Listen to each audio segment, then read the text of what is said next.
University. So this was a way is a way that we are hopefully providing experiences and opportunities to get a taste and feel of our entire research portfolio. So as I mentioned, for our fiscal year 2013-2014 fiscal year, we completed our MSI field initiated project. The eligibility for that particular competition was limited to minority entities and Indian tribes, and under Section 21 we have the opportunity to be able to do that. As you heard yesterday, Southern University was awarded that particular grant. Madame Cadu, who presented yesterday afternoon. That grant started in October of last year, and that particular grant that was funded was their project work opportunity through resource and capacity building grant.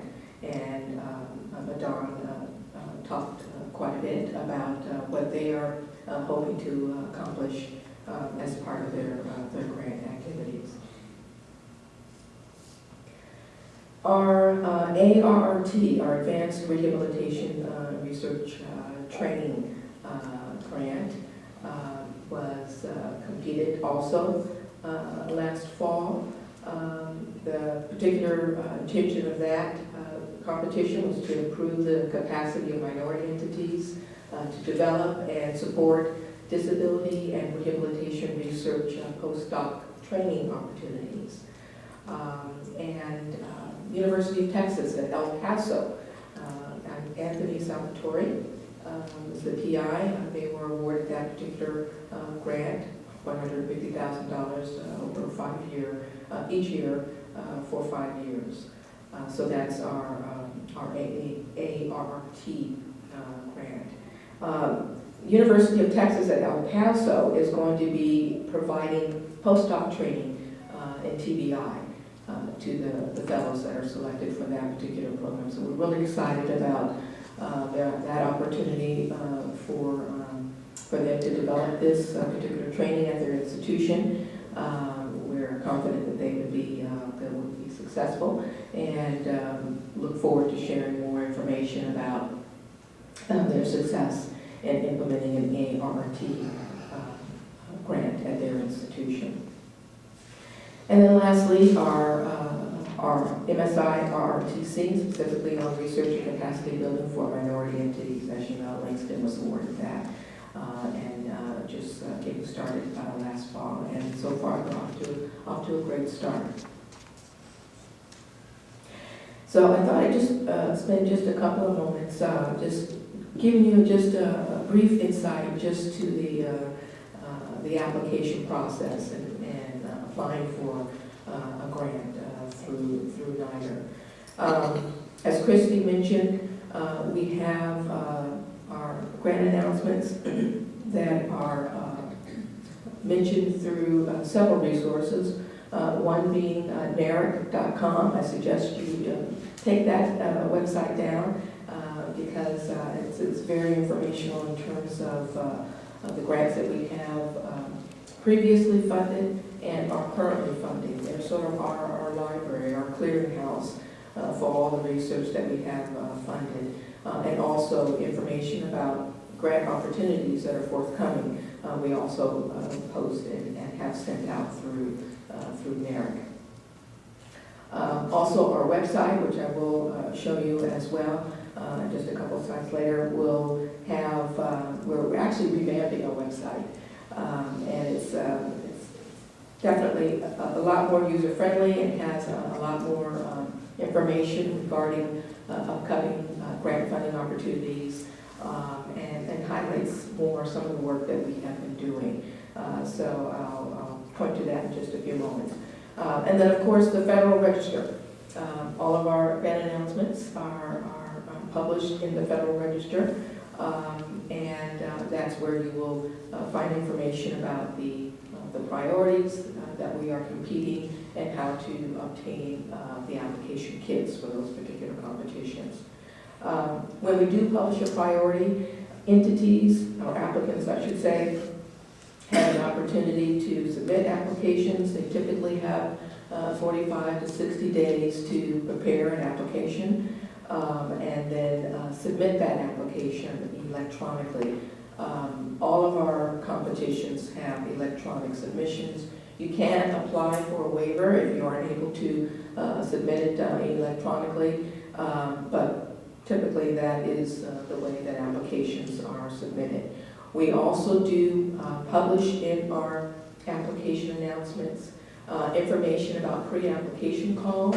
So we will actually walk through the priority with potential applicants and explain what it is that we are looking for and the selection criteria that will be used to evaluate the applications.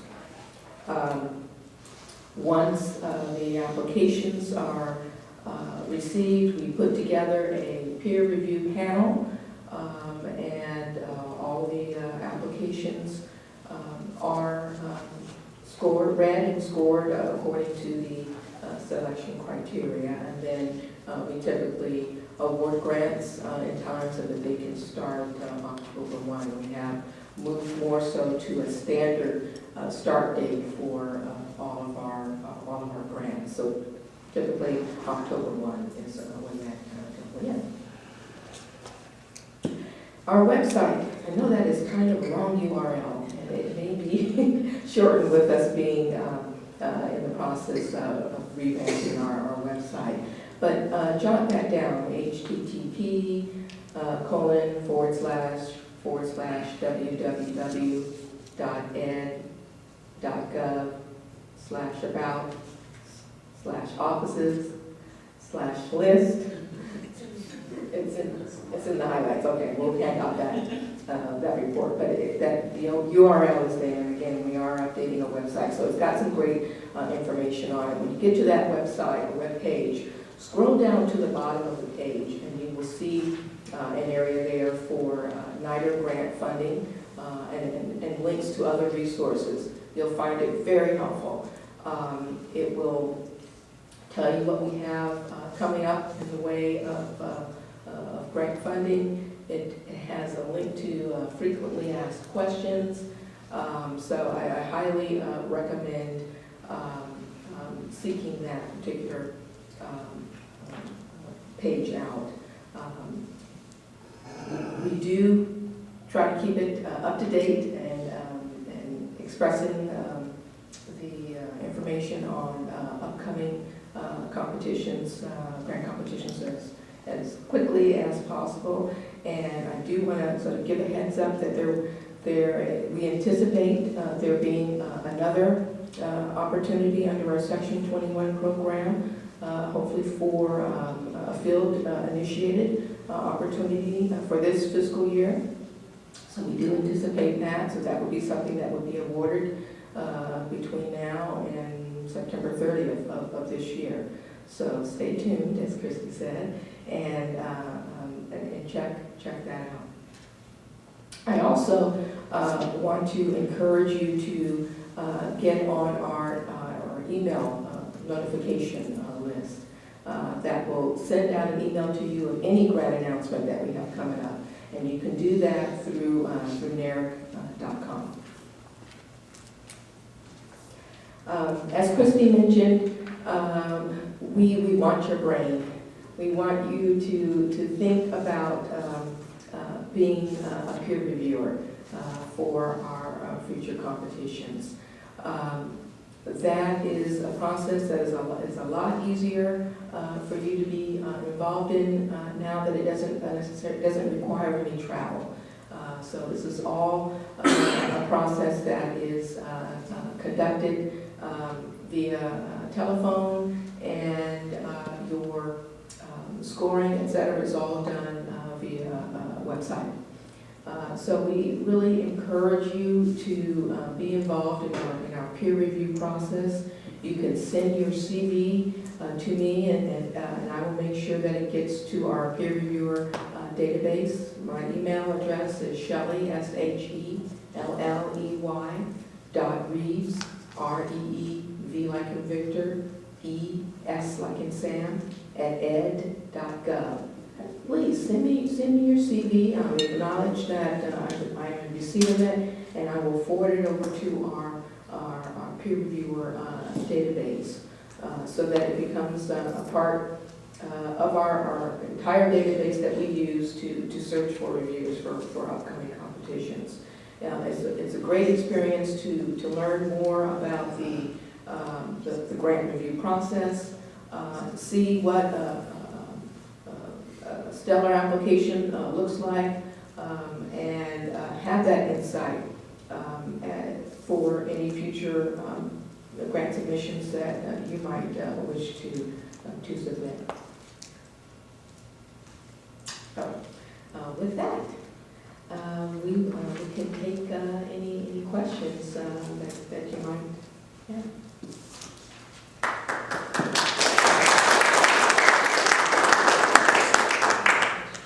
I want to start asking the question by saying an African proverb that says, when I see the king, I feel like complaining. Now, since the queens of NIDRR are here, allow me to complain. I'm talking about the United States of America divided into states and territories. The territories are all over the Pacific and Atlantic Ocean. And sometimes I feel that we are small, far away, and competing with major institutions cause always difficulty. I feel like we are like donkeys in a horse race. Yeah. And therefore, do you think it's fair for these small institutions in the territories to compete with these major? Don't you see it's necessary sometimes to come up? Because you might not accept the fact, but when you write a grant, those viewers, they will see, shall we give these to 110,000 people in the Virgin Islands or the state of Texas, 6 million? They might not agree that, but I believe that is always a factor. Therefore, could it be a way of distributing the pie? And we're not asking a big portion of the pie, a smaller portion. Thank you. I mean, so you're talking about just grants in general then? Exactly. Because, you know, when we have our competition, grants are awarded based on the merits of the proposal. So it's not that, you know, you're saying, you know, X institution is so much smaller that they aren't eligible to receive this particular grant. It's the merits of X institution. It might be a smaller institution. If they have a strong, a rigorous application, then they score well according to the selection criteria for that particular competition. There's nothing that says that that particular entity would not be awarded the grant. So I don't have any data, but I'm saying the scoring is affected directly by other factors. Yeah, I don't know that we, again, without the data, it's tough to make that kind of a, leap for us. I mean, we foundationally, our scoring process allows us to address specific and specified criteria on a merit basis. And we would like to think that we recruit reviewers who, have the integrity to stick with the process and follow the criteria that are established. To the extent that we can control those other kind of factors that might infiltrate the process, we try to work with that. But I don't know that at this point there's a lot that we can do. I think what we do is try to do the set-aside, and I don't want to call them set-aside, but the Section 21 program that allows for the minority-serving institutions to have a competition that's a limited in scope competition is about the best we can do to potentially address it. And again, that's not necessarily defined for that issue, to address that issue, but I think that probably is one that would help. I just want to add and agree with the gentleman because this happens in social services, which is my field all the time, that you have area agencies on age, for instance, and other organizations that have their traditional sweetheart contracts and relationships with people, and then they issue a call for proposals and everything from other people. And then the people who usually get the money are the people who have the sweetheart contracts in terms of history that they have with the organization. And the new people that have been brought to the table, and I guess maybe this is also one of my concerns, is that we've been brought to the table for show. You know, oh, look at how many minority people we have, how many minority organizations we have. But in the final analysis, it winds up with sweetheart contracts that people have. And I know, for instance, that SAMHSA and HRSA, when they award grants, because I've reviewed for both of them, they look at the even distribution of the funding throughout the country, including the Virgin Islands, including Samoa and Puerto Rico and everything else. And so I think that's one of the issues that he's talking about because, you know, I'm tired of being brought into places as a token minority. Look, we invited them. Look, we brought them to the table. And in the final analysis, it's people who have a history with the organization or have had a sweetheart contract for years. And this is how a lot of people of color, organizations of color, have been kept out of the system. Well, I can only say that I can assure you that when we invite you to the table, that it is with the intent that you have a fair and equal shake at whatever, whether it's contracts or grants. Well, I guess that remains to be seen when you award the grants. I mean, Well, that will be the proof of the pudding. Sure. Okay. Because, but what I think he's asking is, can you develop some proactive process Yeah. Well, to ensure that new people and smaller institutions have an equal chance of funding? I guess not. well, that's certainly something that we can consider. I think the issue is that, as you said, SAMHSA and some of the other agencies and organizations, I mean, we all have different authorizing legislation and statutes that we follow and guidance and regulatory guidance that we have to follow in terms of how we disperse the grants. We in particular don't have any requirements about geographic disbursement or size and that kind of thing. And so that's something that we certainly consider. But I think the other thing is you have to think about NIDRR in the sense of its size relative to other entities. I mean, those entities that do that, the HHS and the larger entities like that, have exponentially more dollars, and so it makes sense to do that. Whereas with NIDRR, we are such a small entity that if we start kind of carrying it out that way, then it really throws off. I mean, it impacts the quality and the kind of the relevance and the balance issues that we've been trying to reach. So, I mean, we certainly, that's something that's on our radar. I mean, we wouldn't be up here and talking about diversity and inclusion if it wasn't. But I can assure you that in no way, shape, or form are we just providing lip service to this issue. We're working to the extent that we can to make an impact.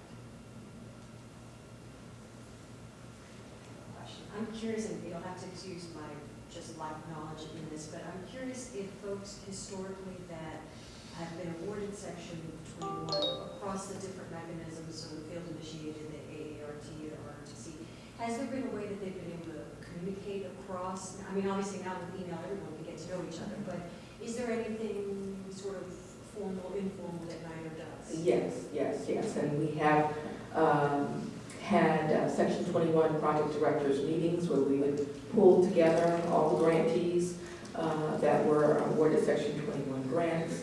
And then we also would bring in representatives from grants across other funding mechanisms within NIDRR, so that we could share information across grants that would be helpful, you know, maybe to one RRTC from one Section 21 grant. So yes, that is definitely has been done and will continue to be done. So yes, we do have project directors meetings that bring in the project directors from Section 21 grants and make sure that information is shared across the rest of our portfolio, including involving grants from other parts of the NIDRR portfolio in those meetings. So good question. And I think our efforts to, I mean, Shelley talked about us improving our website, but we're, you know, really making an effort across the board to do better about telling our story at NIDRR and to talk about what the accomplishments are, who are the folks who are doing the work for us, and getting that out in a much more broad way. So our efforts around knowledge translation and dissemination is really, we're stepping that up, and I think that will impact as well. Which congressional committee has oversight of NIDRR? The Health Committee, the Health, Education, Labor, and Pension. Health, Education, Labor, who is the chairman of the committee? Harkin in the Senate. So what I would suggest is that you contact your senator or your congressman and put your comment in writing to him or her, and have them go to Senator Harkin to ask that question. Okay. Yes. I don't have a question, but I just feel compelled to speak and to thank you both for being here.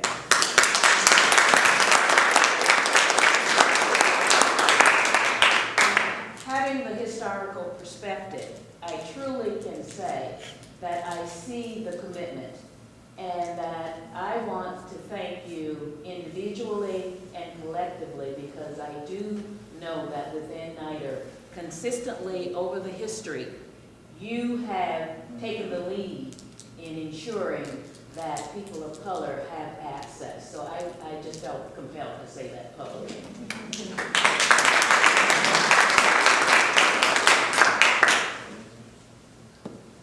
You spoke about specific selection criteria and scoring rubrics from your review committees. Is that list of scoring criteria available? I'm not seeing it in the RFP. Well, it definitely is available on every competition. It will be the selection criteria. It may vary from competition to competition depending on what the focus of the priority is, but the selection criteria is definitely published for each and every priority. So the applicants will know what they're being evaluated or scored against. Okay. Oh, yes, definitely in the application kit, yes. Okay, because I'm online right now and I'm not seeing that other than very general statements. You're probably looking at the NIA, the notice inviting application. So the final priority will have the selection criteria, and then definitely in the application kit for the priority, the selection criteria will be published. Thank you. Posted. Any other questions? Well, thank you all so very much for attending, taking time out of your busy schedules to be here. We hope that you take advantage of the wonderful opportunity that Langston University has made available, and we look forward to seeing the success of this grant. I was going to just add to that again, you know, conversation, Shelley was here yesterday, but just what we've heard this morning, you know, it's not often that we get a chance to come out of DC and really have a listen to what people are saying and issues and strategies. And most definitely, we plan to go back and to revisit and to think. And I think, if nothing else, it really helps us to think even more specifically about this particular opportunity and, well, this particular grant that Corey and his team are working on. And it helps us for future on how to change, revise, and build. And you know, while we are certainly intent in moving forward our efforts on capacity building, we don't want to spin our wheels and do it in vain and not do it in the most meaningful and productive way. So we have good information and feedback, and we can assure you that it will be used as and inform the discussions and the decisions that we make going forward. And please allow us to make sure that we can get a copy of our, thank you, she's helping us hand those out, of the NIDRR report. We think you'll find that very interesting, very helpful. So please be sure to get one from us before you leave. Thank you all so very much. Thank you.